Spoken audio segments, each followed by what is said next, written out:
से निदान, स्वास्थ्य का समाधान। आयुर्वेद का विश्वास दे जीवन को नई जान। पंचकर्म की शक्ति से तन मन हो आसान।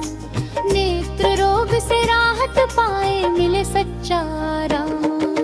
नाड़ी से निदान, स्वास्थ्य का समाधान।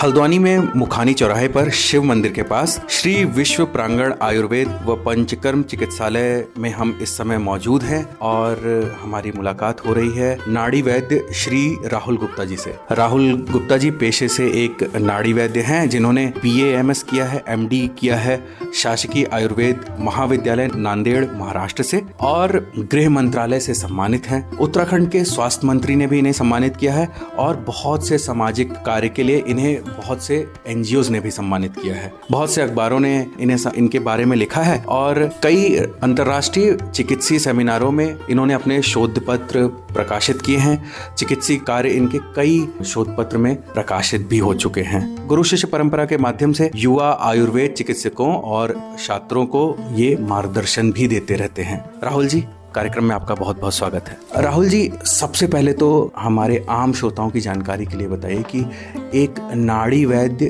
कौन होता है और नाड़ी वैद्य जो परंपरा है भारतीय चिकित्सीय पद्धति में, उसका आज भी कितना महत्व है और लोगों को क्या जानने की जरूरत है? धन्यवाद। नाड़ी परीक्षा जो है आयुर्वेद में रोग निदान करने की या रोग को जानने की बहुत पुरानी पद्धति है। इसमें बेसिकली कुछ एक लक्षण या कुछ एक व्याधियां जो रोगी चिकित्सक को बताने में असमर्थ रहता है या बताने में उसको मुश्किल होती है, उसको जानने का एक तरीका नाड़ी परीक्षा है।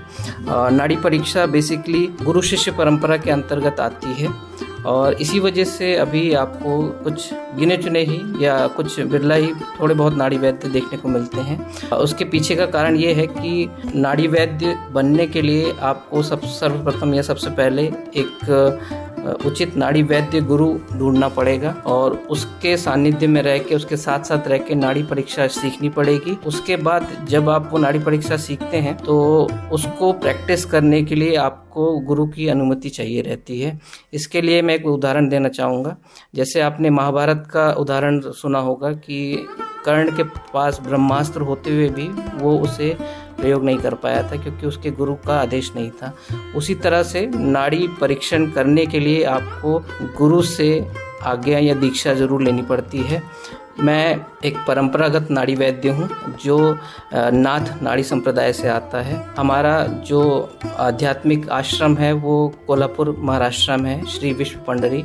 वहाँ से मैंने अपना नाड़ी परीक्षण की दीक्षा प्राप्त करी है और श्री विश्व परंपरा चिकित्सा पद्धति के अंतर्गत मैं ये अभी नाड़ी परीक्षा कर रहा हूँ। नाड़ी परीक्षण का आज के समय में भारतीय पद्धति है, चिकित्सीय पद्धति है, उसमें कितना महत्वपूर्ण स्थान है और कितना रिलेवेंस है इसका आज के समय में और क्या युवाओं को जानना चाहिए? नाड़ी परीक्षण अपने आप में एक संपूर्ण परीक्षण पद्धति है जिसमें रोगी के शारीरिक रोग के साथ साथ रोगी के आधिदैविक रोग, जिसको आम भाषा में या उत्तराखंड की भाषा में भूत बाधा, ग्रह बाधा इत्यादि जो रोग रहते हैं, उनको जानने के लिए भी नाड़ी परीक्षण अपने आप में सक्षम है। बहुत सारे उत्तराखंड के ग्रामीण क्षेत्रों में आपने सुना होगा कि लोगों को कुछ झपट लग गई है, कुछ पकड़ लग गई है या फिर ग्रह बाधा हो गई है, छल लग गया है। तो इन सब चीज़ों का भी जो ज्ञान है वो नाड़ी के द्वारा हो सकता है। इसके अलावा जो शारीरिक रोग हैं उसमें दोषों की क्या स्थिति चल रही है और दोषों के हिसाब से रोग का निदान कैसे किया जाए, वो नाड़ी परीक्षण से करना बहुत आसान होता है। आज के परिप्रेक्ष्य में यह इसलिए भी ज़रूरी है क्योंकि जो चिकित्सक नाड़ी परीक्षण करने में असमर्थ हैं वो अमूमन मॉडर्न डायग्नोस्टिक क्राइटेरिया जो भी रहता है उसका सहारा लेके रोग का निदान बनाते हैं और फिर उस पर आयुर्वेद चिकित्सा देते हैं, जो कि सरासर गलत है। क्योंकि रोग आयुर्वेद का है तो आपको रोग परीक्षण के तरीके भी आयुर्वेद के ही अपनाने पड़ेंगे। आयुर्वेद निदान पद्धति से रोग का परीक्षण कर उसकी चिकित्सा करने पे रोग जल्दी ठीक होता है और क्योंकि मैंने बोला कि इसमें एक आध्यात्मिक एंगल भी है, इस वजह से नाड़ी परीक्षण जो है एक संपूर्ण चिकित्सा के रूप में या एक संपूर्ण परीक्षण पद्धति के रूप में आधुनिक डायग्नोस्टिक क्राइटेरिया से श्रेष्ठ है। तो इस एपिसोड को संपन्न करने से पहले हम आपको बताना चाहेंगे कि